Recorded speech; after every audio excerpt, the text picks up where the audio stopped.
ওয়ালাইকুম, কেমন আছেন সবাই? আশা করি সবাই ভালো আছেন। তো সকাল সকাল ভিডিও নিয়ে চলে আসলাম। চা দিয়ে পরোটা দিয়ে খেতে কেমন লাগে বলেন তো? কে কে পছন্দ করেন? আমি তো অনেক পছন্দ করি। এজন্য সকালে উঠেই একটু পরোটা ডিপ ফ্রিজে পরোটা বানিয়ে রেখেছিলাম আগের দিনে। তো ওইটা বের করে ভেজে একটু চা দিয়ে খেয়ে নিলাম। তারপরে আমার কাজ করতে হবে। তো এই দেখেন সকাল সকাল আমার হচ্ছে এই প্রথম আমি আমার বারান্দার গাছ থেকে পুঁইশাক কাটছি। আর মরিচও হয়েছে একটা, দেখেন কি সুন্দর, মরিচটাও নিয়ে নিলাম কারণ অনেক বড় হয়ে গেছে। তো পুঁইশাকগুলো মাশাআল্লাহ অনেক ভালো হয়েছে, কিন্তু একটা প্রবলেম, এই পুদিনা পাতাগুলো দেখেন কত সুন্দর হয়েছে।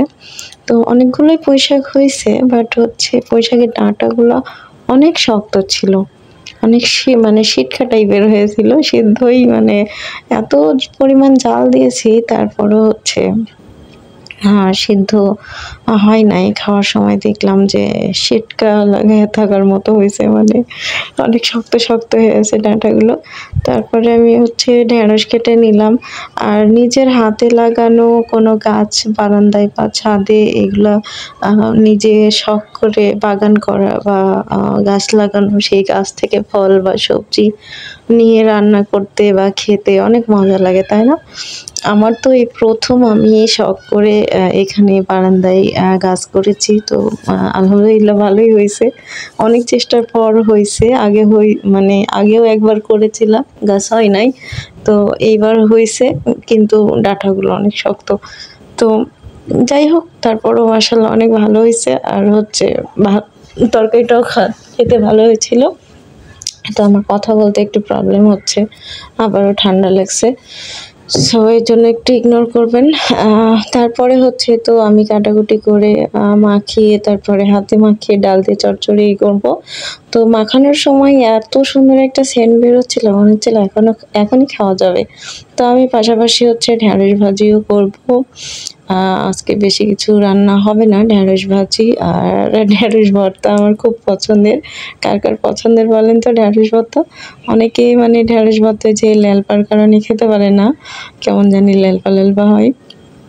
তারপরে রান্না করতে করতে আবার হচ্ছে আমার বিছানার চাদর টাদর ছিল, অনেকদিন ময়লা হয়েছিল, ধোয়া হয় না। তো আমি হচ্ছে ছাদে যেতে আলসেমি লাগছিল, এই জন্য বারান্দায় দিয়ে দিলাম। বারান্দায় চাদর দেওয়ার পর আর কোনো জামা কাপড়ই দেওয়া যাচ্ছিল না। তো আমি হচ্ছে চাদর টাদর দেওয়ার পরে হচ্ছে তারপরে আবার রান্নাঘরে চলে গেলাম।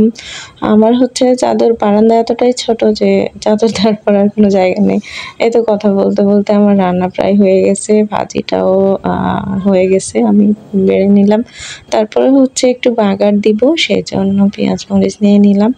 আর হচ্ছে আপনারা কে কী আজকে রান্না করলেন, কে কী খাবার খেলেন দুপুরে, অবশ্যই জানাবেন। আর আমার ভিডিওটা কিন্তু ইগনোর করবেন না, হ্যাঁ? সবাই দেখবেন, লাইক কমেন্ট শেয়ার করবেন।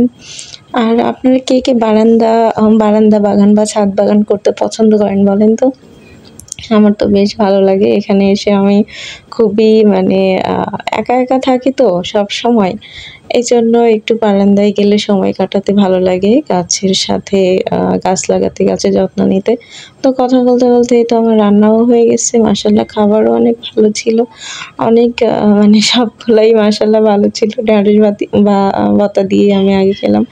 তারপরে এখানে গাছে দেওয়ার জন্য ডিমের কুসুম, কলার খোসা টোসা রাখছিলাম, চা পাতা, তো ওইগুলা ব্লেন্ড করে নিলাম সন্ধ্যাবেলা। কালকে ইনশাল্লাহ আমি গাছের গোড়ায় গোড়ায় দিব। এটা হচ্ছে একটা আপুর ভিডিও দেখছিলাম, তো সেখানে আমি সে আপুর ভিডিও দেখে আমি এটা করলাম। তো জানি না কেমন হবে।